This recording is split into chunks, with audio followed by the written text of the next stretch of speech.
നടിയെ ആക്രമിച്ച കേസിൽ തുടർ നടപടികളുമായി സർക്കാർ മുന്നോട്ട്.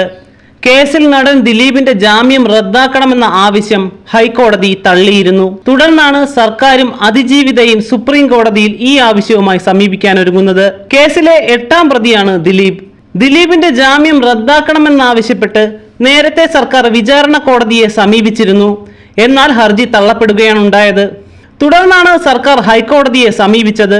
ഹൈക്കോടതിയും ജാമ്യം റദ്ദാക്കാൻ വിസമ്മതിച്ചു. തുടർന്നാണ് സർക്കാർ സുപ്രീം കോടതിയെ സമീപിക്കുവാൻ തീരുമാനിച്ചിരിക്കുന്നത്.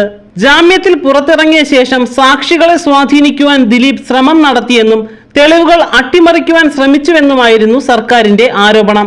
എന്നാൽ ജാമ്യം റദ്ദാക്കണമെന്ന ഹർജിയിൽ സർക്കാർ ഉന്നയിക്കുന്ന ആരോപണങ്ങൾ അടിസ്ഥാനരഹിതമാണെന്നാണ് ദിലീപിന്റെ വാദം. ഈ ആരോപണങ്ങൾ മുൻപ് പലതവണ കോടതി തള്ളിയതുമാണെന്നും ദിലീപ് ഹൈക്കോടതിയിൽ മറുപടി സത്യവാങ്മൂലത്തിൽ അറിയിച്ചു. വിചാരണ കോടതിയിൽ 259 പ്രോസിക്യൂഷൻ സാക്ഷികളെ ഇതിനകം വിസ്തരിച്ചു കഴിഞ്ഞു. ഇനി വിസ്തരിക്കാനുള്ളത് അന്വേഷണ ഉദ്യോഗസ്ഥൻ, ഫോറൻസിക് ലാബിലെ ജോയിന്റ് ഡയറക്ടർ എന്നിവരെ മാത്രമാണ്. ഇവരെ സ്വാധീനിക്കുമെന്ന് കരുതാൻ ന്യായമില്ലെന്നാണ് ദിലീപ് വാദിച്ചത്. അതിനിടെ കേസിൽ നിയമവിരുദ്ധമായി മെമ്മറി കാർഡ് പരിശോധിച്ചിട്ടുണ്ടെന്ന പരാതിയിൽ നടത്തിയ അന്വേഷണ റിപ്പോർട്ട് അതിജീവിതയ്ക്ക് കൈമാറുവാൻ ഹൈക്കോടതി കഴിഞ്ഞ ദിവസം നിർദ്ദേശം നൽകിയിരുന്നു. അന്വേഷണം നടത്തിയ ജില്ലാ സെഷൻസ് ജഡ്ജിക്ക് ഈ റിപ്പോർട്ടിന്റെ പകർപ്പ് കൈമാറുവാൻ നിർദ്ദേശം നൽകണമെന്ന് ആവശ്യപ്പെട്ട് അതിജീവിത ഹൈക്കോടതിയെ സമീപിച്ചിരുന്നു. ഈ ആവശ്യം അംഗീകരിച്ചുകൊണ്ടാണ് ഉത്തരവുണ്ടായത്.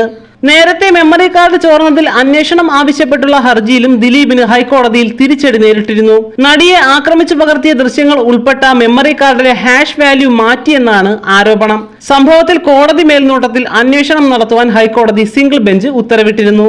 അതിജീവിതയുടെ ഹർജി അംഗീകരിച്ചാണ് കോടതി ഉത്തരവ്. നടിയെ പീഡിപ്പിച്ച് ദൃശ്യങ്ങൾ പകർത്തിയെന്ന കേസിൽ നിർണായക തെളിവായ മെമ്മറി കാർഡ് കോടതിയുടെ കസ്റ്റഡിയിലിരിക്കെ അനധികൃതമായി പരിശോധിച്ചതായാണ് ആരോപണം. ഇതിൽ അന്വേഷണം നടത്താനാണ് ഹൈക്കോടതി നിർദ്ദേശം നൽകിയത്. 1 മാസത്തിനുള്ളിൽ അന്വേഷണം പൂർത്തിയാക്കണമെന്നായിരുന്നു കോടതി ഉത്തരവ്. ജില്ലാ ജഡ്ജി വസ്തുത എന്തെന്ന് അന്വേഷിക്കണം. ആവശ്യമെങ്കിൽ പോലീസിന്റെയോ മറ്റോ ഏജൻസികളെയോ സഹായം തേടാം. പരാതി ഉണ്ടെങ്കിൽ അതിജീവിതയ്ക്ക് വീണ്ടും ഹൈക്കോടതിയെ സമീപിക്കാം. അന്വേഷണത്തിൽ കുറ്റം ചെയ്തെന്ന് കണ്ടെത്തിയാൽ ക്രിമിനൽ നിയമപ്രകാരം നടപടികൾ സ്വീകരിക്കാമെന്നും ഹൈക്കോടതി ഉത്തരവിൽ പറയുന്നു. നടിയെ ആക്രമിച്ചു പകർത്തിയ ദൃശ്യങ്ങൾ ഉൾപ്പെട്ട മെമ്മറി കാർഡിലെ ഹാഷ് വാല്യൂ മാറിയ സംഭവത്തിൽ കോടതി മേൽനോട്ടത്തിൽ അന്വേഷണം ആവശ്യപ്പെട്ടായിരുന്നു അതിജീവിത കോടതിയെ സമീപിച്ചത്. ഹാഷ് വാല്യൂ മാറിയത് ആരെങ്കിലും ദൃശ്യം പരിശോധിച്ചത് കൊണ്ടാകാമെന്നും അപകീർത്തികരമായ ദൃശ്യങ്ങൾ പുറത്തുപോകുന്നത് സ്വകാര്യതയെ ബാധിക്കുമെന്നും അതിജീവിത ഹർജിയിൽ ചൂണ്ടിക്കാട്ടിയിരുന്നു. 2018 ജനുവരി 9-നും ഡിസംബർ 13-നുമാണ് ആദ്യം ഹാഷ് വാല്യൂ മാറിയതെന്നും പിന്നീട് 2021 ജൂലൈയിലും ഹാഷ് വാല്യൂ മാറിയതായും ഫോറൻസിക് പരിശോധനാ ഫലത്തിൽ കണ്ടെത്തിയിരുന്നു. മെമ്മറി കാർഡിലെ വിവരങ്ങൾ സുരക്ഷിതമാണെന്ന് ഉറപ്പാക്കേണ്ടതുണ്ടെന്ന് സർക്കാരും കോടതിയെ അറിയിച്ചിരുന്നു. വിചാരണ നീട്ടിക്കൊണ്ടുപോകാനാണ് നടിയുടെ ശ്രമമെന്നും ഹർജി തള്ളണമെന്നും ദിലീപ് കോടതിയിൽ ആവശ്യപ്പെട്ടിരുന്നു.